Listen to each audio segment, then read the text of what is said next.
अस्सलाम वालेकुम। अब देख रहे हैं पाक सिंध 24 न्यूज़ में हूँ आपकी होस्ट नादिया। रिपोर्ट पेश कर रहे हैं शाहिद मेमन। इस्लामाबाद हाई कोर्ट ने इवनफील्ड रेफरेंस में नवाज शरीफ की सज़ा कालादम करार देते हुए उन्हें मुकदमे से बरी कर दिया। एहतसाब अदालत ने नवाज शरीफ को 10 साल की सज़ा सुनाई थी। इवनफील्ड और अल-अज़ीज़िया रेफरेंस में सज़ा के खिलाफ नवाज शरीफ की अपील पर इस्लामाबाद हाई कोर्ट में समाअत हुई। इस्लामाबाद हाई कोर्ट के चीफ जस्टिस आमिर फारूक और जस्टिस मियां गुल हसन औरंगजेब ने समाअत की। साबिक वजीर आजम नवाज शरीफ लीगल टीम के हमरा अदालत में पेश हुए। इनमें आजम नज़ीर तारर, अमजद परवेज और दीगर मौजूद थे।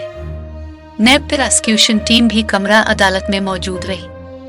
नवाज शरीफ के वकील अमजद परवेज ने दलाइल का आगाज किया और कहा कि नवाज शरीफ के शरीक मुल्जिमान मरियम नवाज और कैप्टन रिटायर्ड सफदर को अपील मंजूर करके बरी किया गया।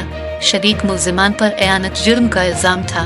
इस्लामाबाद हाई कोर्ट से शरीक मुल्जिमान की बरियत का फैसला हतमी सूरत इख्तियार कर चुका है। जी अल्लाह ताला का शुक्र है जी। मैंने तो मामलात को अल्लाह पे छोड़ा था, अल्लाह ताला ने आज सुरखुल किया है। शुक्र है, उस मालिक का बहुत शुक्र है। मुबारक हो जी आपको।